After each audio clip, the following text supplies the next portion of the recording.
Especially in the aftermath of the racist massacre at El Paso, this is a conversation we have to have. Racism and white supremacy are on the march. So Ibram X Kendi is a guy I'm going to speak to today. He's a brilliant writer and historian, and I want to talk to him about the history of racism, about what it means to be an anti-racist, and how we fight not just Donald Trump, but Trumpism and the racism that he embodies.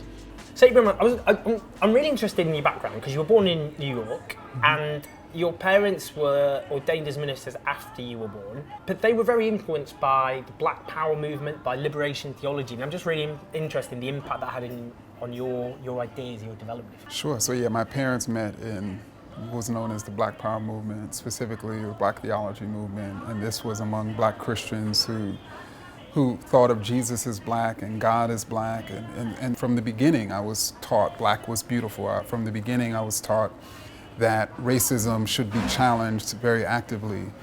There's this debate about free speech, and the right will often talk about platforming racist ideas as free speech. What do you say to that? These are ideas that literally are killing people. And we saw this recently in El Paso, Texas, by a person who allegedly shot, 22 people because he believed that Latinx people were, quote, invading the United States and making his life harder. Mm-hmm. He was filled with racist ideas. He had this assault rifle of racist ideas with an assault rifle that ended up leading to a mass murder. Mm-hmm. Racist ideas have always been murderous. They've always killed people, let alone harmed and demonized. Your book's called How to Be an Anti-Racist. So this is a very important point. It's not about being not a racist, but an anti-racist. Do you want to explain, what do you mean by that? Most people imagine and have been taught to be not racist. That's what they imagine themselves as. That's what society largely is encouraging them to be not racist. White nationalists across the world self-identify as not racist. White supremacists who mass murder people self-identify as not racist. What the term not racist historically has been a term to say no matter what idea, racial idea I expressed, no matter what policy I support, I'm still not racist. It has fundamentally been a term of denial. When we really ask the question, what does it mean to be not racist? We can't even answer that question. Because it really, aside from denying that one is racist, the term itself has no meaning. And so when a term has no meaning, we should stop using that term. But a term that does have meaning is anti-racist. So one example of an anti-racist approach, which is gaining ground in the US, is about the struggle over reparation. People have this caricature view of when we talk about reparations for hundreds of years of injustice, oppression, slavery onwards, as though it's handing out a check. But actually what they've spoken about is things like universal public health care and basic income. So I'm just interested in that idea, that movement, that struggle as an idea of anti-racism. Well, yeah, I think the call for reparations is an anti-racist call. In the United States currently, white people or white median wealth, household wealth, is about 10 times Black median household wealth. And that racial wealth gap is actually growing. And so the question becomes, how do we reduce this racial inequity of this wealth gap? Because inequity is the norm. And so reparations is a movement to essentially reduce that inequity.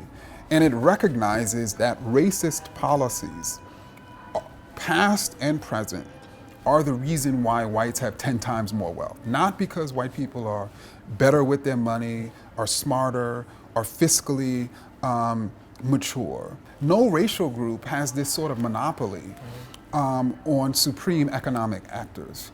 And so what that means is that the cause must be racist policies. And how do we eliminate that without eliminating those policies and then closing that gap through reparations? The history of capitalism is built on crimes which are airbrushed from history, colonialism, the slave trade, which obviously was integral to the development of capitalism. But this isn't discussed, is it? So I wondered how you think this all intersects together with talking about capitalism. I talk about in How to Be an Anti-Racist that part of the problem of the way we discuss racism is similar to the problem with the way we debate capitalism.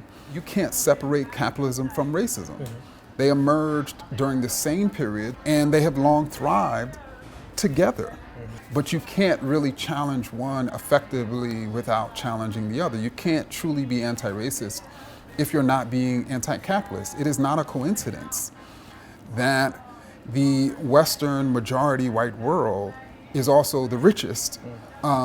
And the sub-Saharan Africa, by 2030, 90% of impoverished, a hyper-impoverished or extremely impoverished people will be in sub-Saharan Africa. That is not a coincidence. You can see this throughout American history, can't you? You know, the defeat of slavery, and then in the Reconstruction era, you had radical Republicans who believed in what, for the time, were extremely radical, anti-racist ideas. And then you got a huge racist backlash, the rise of the Ku Klux Klan. And we can see this coming up to this very moment today, can't we? There has been a singular march of racial progress, but constantly challenging and being parallel to that march has been the march of racist progress. When we were able to dismantle racist ideas were simultaneously becoming more sophisticated. To give an example, probably the most sophisticated racist idea ever created is this idea of a post-racial society. And so you have so many societies around the world that imagine they're post-racial. And I would argue this is the most sophisticated racist idea ever created, because what it does is it says to everyday people, all of those racial inequities in your society are not the result of racist policies, because we're post-racial. We no longer have a race problem.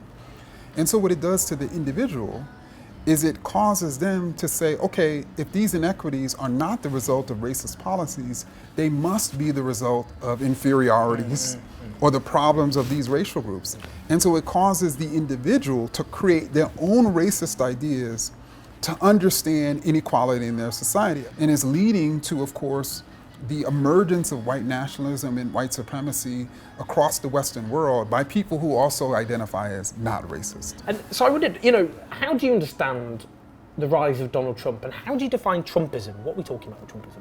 So I define Trumpism as an ideology that states that the problems of society are Latinx immigrants invading, that Muslims are terrorizing the society, and black people are infesting the society. And what made America great were white people and white culture and the rule of white people, and that Trump has returned to make America great again. In other words, to make America white and powerful again. So in the US, there's the so-called squad. These are 4 congresswomen of color: Alexandria Ocasio-Cortez, Ilhan Omar, Rashida Tlaib, Ayanna Pressley. So what do they represent, and why do you think, what's his strategy in attacking them? So I think they represent what many Americans believe will ruin America. They are a representative, right, of young people, of women, of people of color, of radical ideas. Trump recognizes that that's a large swath of America, and he has stated that that the fight over America is between me and them.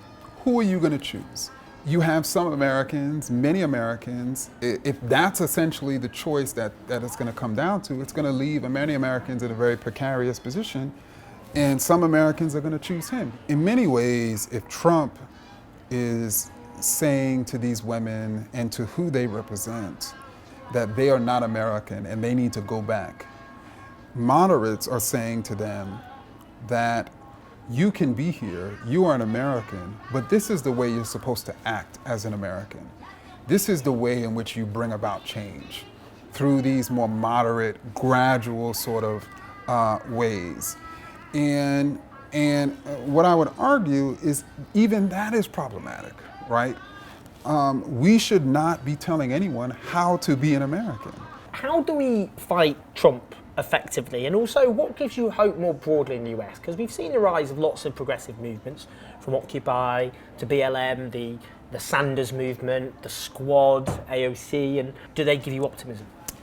Yes, I mean, I think there's a burgeoning and growing anti-racist movement in the United States and really, across the world, among people who do not see anything wrong with any racial groups, among people who see everything wrong with racist policies and the policymakers who are defending those policies. And so they're, of course, either gaining in positions of power or they're directly challenging these policymakers. Trump, in many ways, has written a book on how to be racist. I mean, his movement, Trumpism itself, is essentially founded on racism itself, on being a racist, of imagining that your problems are the result of those other people. And so the way we challenge this essentially racist movement is by building an anti-racist. The way we distinguish ourselves from Trump, who is being racist, is by being anti-racist.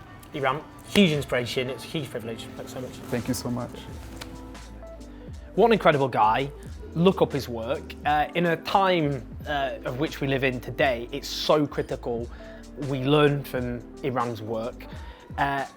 The absolute critical point, that it isn't enough to be not a racist, you have to be an anti-racist.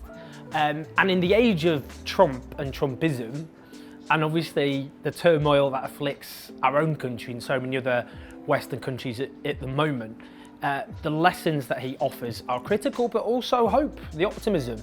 That there are movements now fighting against racism and for the emancipation of all of us. And that, I think, is something we have to learn from. But I want to hear your thoughts.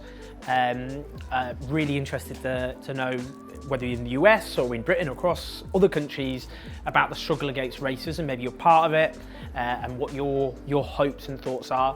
And as ever, we love to hear your ideas who to interview, so please do that. We've got lots of interviews, so click on them. But as ever, subscribe. I'll see you next time.